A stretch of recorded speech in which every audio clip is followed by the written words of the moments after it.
जैसा कि आप मित्रों जानते हैं कि मंगरुआ गांव की कहानी की तलाश में जगह जगह पे जाता रहता है और हमारे साथ मनीष आनंद है। मनीष आनंद से जब 2 दिन पहले मैसेंजर पे बात हुई, ऐसे तो बातचीत पिछले 2.5 सालों से हो रही है गांव की कहानी को लेके, लेकिन जब 2 दिन पहले बात हुई तो मनीष जी ने कहा, मंगरुआ के पके हुए बाल और दाढ़ी को देखा होगा तो इन्होंने कमेंट किया कि क्या नाम है कि देखिए जब आप सर कहते हैं तो मैं सकुचा जाता हूँ।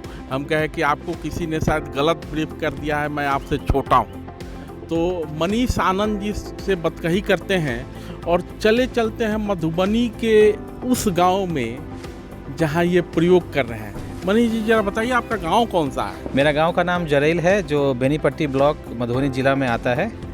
और शुरुआत की थी अपने गांव से, और अपने गांव से निकल के एक अरेर गांव है मेरे गांव से 8 किलोमीटर, सेम बेनीपट्टी ब्लॉक में मधुबनी डिस्ट्रिक्ट में, जहां पे कि हमने अभी फैक्ट्री हम लोग बना रहे हैं। जी मनीष जी डायरेक्ट फैक्ट्री पे आ गया, लेकिन मैं तो फैक्ट्री पे जाना ही नहीं चाहता। मनीष जी तो मेरे लिए गांव वाले हैं और मनीष जी का बचपन पटना में गुजरा है और पटना से रहने के बाद इनके पिता रिजर्व बैंक में थे और उनका तबादला होता है, दिल्ली आते हैं, दिल्ली में पढ़ाई लिखाई करते हैं, प्रबंधन की डिग्री लेते हैं और देश विदेश घूमते हैं। लेकिन अब जरा आगे बताइए अपने गांव के विषय में, जरेल के विषय में। जरेल को याद करना हो तो किस तरीके से करें? जरेल को 2-3 तरीके के संस्मरणों के साथ गांव को याद कीजिए। जो जरेल गांव है, इनफैक्ट वो परगना है, परगना जरेल परगना बोला जाता है।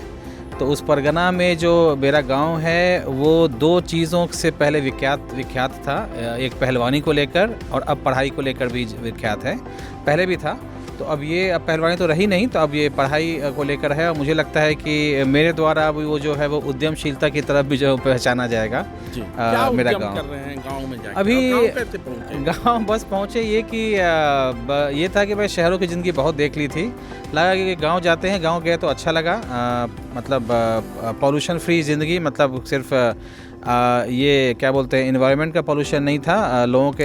ये मनीष जी कहने के मामले में थोड़े संकोची हैं और हमको लगता है कि स्वभाव से भी संकोची हैं, देश विदेश भले रहे हों लेकिन अपने विषय में बताना हो तो ये थोड़ा संकोच करते हैं। मैं बताता हूँ। मनीष जी से अभी थोड़ी देर पहले मेरी बात हो रही थी और मनीष जी ने जो अपने गाँव की कथा मुझे बताई, मनीष जी ने बताया कि इनके दादा सन्यासी थे और बहराव में रहते थे, मतलब गांव के बाहरी हिस्से में रहते थे, वहीं कुटी थी, गांव में जाते नहीं थे, किसी ने उनको गांव में नहीं देखा। जब पिता रिटायर आते हैं, दादाजी का देहांत तो बहुत पहले हो गया था, लेकिन पिता रिटायर आते हैं तो कहते हैं कि दादा की कुटिया को पुनरुद्धार करना है, उसको बनाना है, और उसी के क्रम में मनीष जी का गांव आना जाना शुरू हुआ। जी तो बस गांव आना जाना शुरू हुआ तो घर नहीं था, तो माता जी की इच्छा थी कि भाई 2 कोठरी का एक घर भी बना दो, कम से कम आना जाना लगा रहेगा। क्योंकि घर नहीं होने से आदमी तो गांव में तो होटल वगैरह होता नहीं है, आप किसी के यहाँ जाएंगे, किसी रिलेटिव के यहाँ भी जाएंगे तो बहुत लोग पसंद नहीं करते हैं। और एक खुद हम लोग को संकोच था कि भाई किसके यहाँ कितना दिन रहेंगे।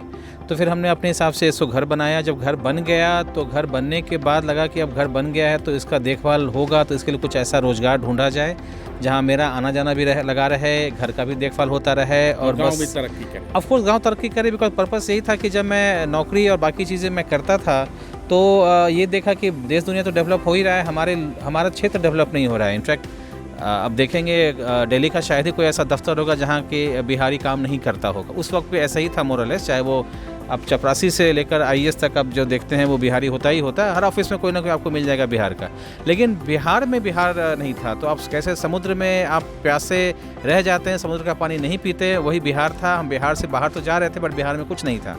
तो ये जो मेरा बिहार जाने का था सिलसिला जो हुआ, तो मुझे लगा कि यहाँ भी कुछ किया जा सकता है।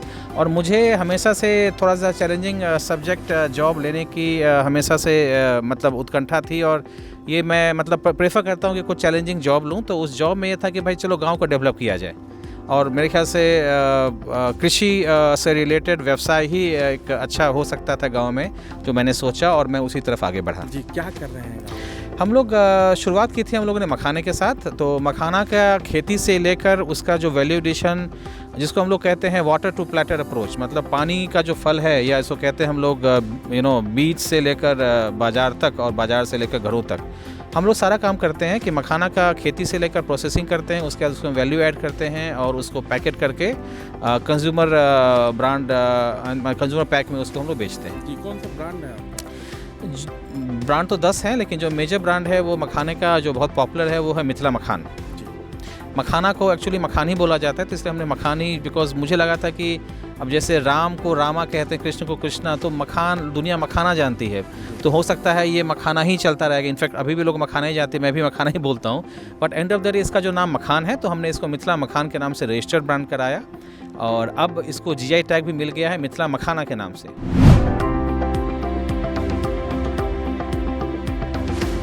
गाँव का जुड़ाव कैसे है? मान लीजिए कि आप गए यहाँ से यहाँ, वहाँ से पूंजी लगाए होंगे, कैसे पहुँच गए गाँव और कहाँ मखाना की खेती शुरू करते हैं? गांव में जहाँ पे कुटी हम लोग का जीर्णोद्धार कर रहे थे, तो उसके बगल में ही एक पोखर है, तो उस पोखर में ही मुझे लगा कि यहाँ हो सकता है, क्योंकि जब बचपन में हम बहुत छोटे में जब जाया करते थे स्कूल की छुट्टियों में, जब गर्मी छुट्टी में जाते थे जैसे आजकल बच्चे जाते हैं, तो उस तालाब में नहाना होता था हम सब लोगों का। तो जब नहाते थे तो उसमें जो मखाने का जो बीज होता है ना, बहुत नाजुक होता है, बहुत मतलब सॉफ्ट होता है, तो उसको जब अजो जिसको बोलते हैं हम लोग, मतलब खिच्चा, उसको हम लोग तोड़ के खाते थे, तो बड़ा अच्छा लगता था। तो वो देखा हुआ माइंड में वो सेट था। लेकिन उसके बाद फिर जब अभी गया बहुत सालों बाद, तो मुझे लगा यहाँ कुछ हो नहीं रहा है, मछलियाँ तो होती होंगी लेकिन वो कुछ था नहीं हुआ, तो मुझे लगा कि इससे शुरुआत की जा सकती है। और उस वक्त मखाना जैसे आज पॉपुलर, मखाना पॉपुलर नहीं था, लेकिन इतना ज़रूर था कि मखाना को लेकर जब हम लोग आगे बढ़ रहे थे, तो मुझे लगा कि एक प्रोडक्ट ऐसा है जो हम आज अगर इसमें मेहनत करें तो कल के लिए एक प्रोडक्ट बन सकता है, क्योंकि ये सुपर फूड था, ये हम लोग को पता था। तो उस वजह से इसमें हमने किया और आज देखिए मखाना देश दुनिया में बहुत पॉपुलर है। लोगों को सुपर फूड का ध्यान दिलाया है और मनीष जी का प्रयास केवल मखाना तक ही नहीं, मैं भी मखान ही कहता हूँ, तो मखान तक ही नहीं सीमित है, और भी बहुत सारे उत्पाद मैं समय समय पे आपके सोशल मीडिया प्लेटफॉर्म के जरिए देखता रहता हूँ कि मखान के अलावा भी आप बहुत कुछ प्रोडक्ट शायद लिए आए हैं। देखिए हम लोग जो अभी कर रहे हैं ना, बिकॉज एक प्रोडक्ट मखाना है, लेकिन अगर हम देखते हैं कि मखाना एक लिमिटेड तरह का व्यवसाय है। जैसे हमारे यहाँ अब खेतों में भी होने लगा, लोग करने की कोशिश कर रहे हैं, बट यूजुअली तालाब में ही होता था ये। तो अब जब हम उसको बिगर कैनवास की बात करते हैं कि बड़ा पिक्चर, तो बड़ा पिक्चर होता है कृषि। हमारे यहाँ कृषि तो बहुत है, शुरू से ही है, कृषि ही एक प्रोडक्ट है जो हम लोग कर सकते हैं। तो हम लोग अभी क्या कर रहे हैं कि जो भी प्रोडक्ट हम लोग वहाँ बना सकते हैं, जो उपजा सकते हैं, उसको हम लोग प्रोसेस करें। मेरा एक ही जो हम लोग जो हमारा मोटो है या जो हम लोग का एक थीम है, वो हम लोग ये कहते हैं कि लोकली प्रोड्यूस्ड, लोकली प्रोसेस्ड और लोकली कंज्यूम। और दूसरा है कि जो हम बिहार में बनाते हैं उसको देश दुनिया में बेचें, और जो बिहार में बिकता है उसको देश दुनिया से ला के बेचें, जिससे कि हमारा व्यापार बोथ वे चलता रहे और इंगेजमेंट हो। क्योंकि खाली कृषि एक प्रोडक्ट लेके चलेंगे तो हम लिमिटेड हो जाएंगे कि भाई चलो हमने गेहूं या धान उपजा लिया, और गेहूं और धान के बाद जो है हम इसको बेचने के लिए हमारे पास फिर मार्केट नहीं था। तो हमने क्या कि इसको हम लोग बेचे भी, मतलब हम लोग ना खाली उपजाएं, उपजाने में भी जो किसान है उसको एम्प्लॉयमेंट मिलेगा। मतलब जैसे कॉन्ट्रैक्ट फार्मिंग की हम लोग बात करते हैं कि हमने कहा कि चलो मेरे लिए तुम आज जो है वो मटर उपजाओ, या मेरे लिए सरसों उपजाओ, या धान या गेहूं जो भी उपजाओ। तो उनको एक जैसे बाहर के राज्यों में होता है कि कॉन्ट्रैक्ट फार्मिंग, हमारे यहाँ बिहार में ये चीज़ नहीं थी। हम इसको कोशिश कर रहे हैं कि इसको करने के लिए, और हम एक जो FPC है, फार्मर प्रोड्यूसिंग कंपनी एकेंथिका, उसके साथ हमने MOU किया है। हमारे सजेशन पे, हमारे बिहाफ पे हमारे लिए वो चीज़ें की उपज करेंगे। अब उनके करीब 500 किसान हैं अभी मेंबर हैं, हो सकता है 5-4 किसान मेंबर बन जाएं। तो उन लोग को तो पता चल गया ना, बिकॉज ये क्या होता है, किसी के पास अगर 1 बीघा भी खेत है तो वो क्या उपजाएगा, क्या बेचेगा। लेकिन जब 5,000 या 500 किसान अगर एक बीघा खेत लिए जाते हैं तो 5-4 का एक लैंड बैंक। मनीष जी, मैं आपके हिम्मत की दाद दूंगा कि मैंने जब लोग फैक्ट्री की बात करते हैं तो फैक्ट्री मतलब होता है गुड़गांव, फरीदाबाद, बहादुरगढ़, पटना के इर्द गिर्द के इलाके। लेकिन मनीष जी ने गांव में ही इन सब उत्पादों को कैसे तैयार किया जाए, उसके लिए फैक्ट्री डालने के प्रक्रिया में ये लंबे समय से लगे हुए, जरा विस्तार से बताइए। बिल्कुल, ये अरेर गांव है जहाँ पे 8 किलोमीटर है और मधुबनी से करीब 10-12 किलोमीटर है। और अभी भी लोग जब आते हैं बोलते हैं बिल्कुल जो है अब ये गुड़गांव और नासिक की तरफ फैक्ट्री लग रही है, जो उसका आउटलुक बाहर से देखते हैं वो। तो जैसे मैंने कहा था कि हम लोग लोकल किसानों को तो हमने कह दिया, तो लोकली प्रोड्यूस तो हम लोग कर रहे हैं, बट किसान तो पहले ही प्रोड्यूस कर रहे थे। जब उनको बाजार नहीं मिल रहा था तो वो बाहर चले जा रहे थे। तो अब हमने कहा कि हमारे लिए प्रोड्यूस करेंगे वो, तो हमारे लिए प्रोड्यूस करेंगे तो हम उसको कहीं तो बनाएंगे। तो हमने फैक्ट्री डाली है। अब वो जो है वो दुनिया की सबसे बड़ी मखाना फैक्ट्री है। जिसको हम इंटीग्रेटेड मखाना फैक्ट्री बोलते हैं, जहाँ पे वाटर टू प्लेटर अप्रोच है, मतलब खेत में उसकी उपज होने से लेकर, प्रोसेस करने से लेकर, वैल्यू ऐड करने से लेकर, तरह तरह के उत्पाद बनाने से लेकर उसकी पैकिंग तक होती है और वहीं से डिस्पैच होता है देश दुनिया। तो ये एक मॉडल है, हमने शुरुआत की थी मखाने के साथ, सक्सेसफुल मॉडल, और उसके बाद अब हम दूसरे प्रोडक्ट की तरफ बढ़ रहे हैं, जैसे आटा हो सकता है या कंप्लीट ग्रॉसरी प्रोडक्ट है वो।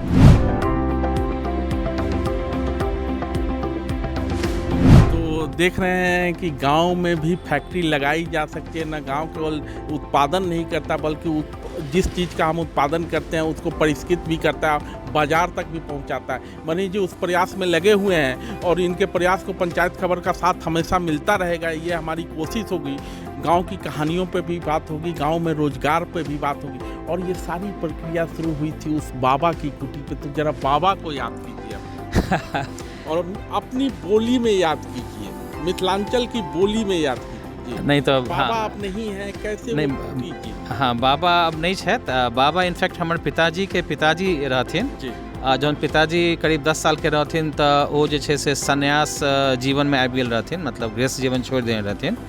और फिर पापा अपना हिसाब से मतलब पढ़ाई लिखाई कऽ कऽ आगे बढ़लखिन। रिजर्व बैंक में ऑफिसर रहथिन, रिटायर 2004 में केलखिन। अब तो नहीं छथिन दुनिया में, लेकिन हुनके प्रयास से, हुनके प्रेरणा से हम सब जे छे से गांव के तरफ से हो गेलहुँ और वही जमीन पर काज कर रहल छी, जे जमीन पर हमर सबके जे बाप दादा सब ओतऽ काज केलखिन, रहलखिन, काज केलखिन।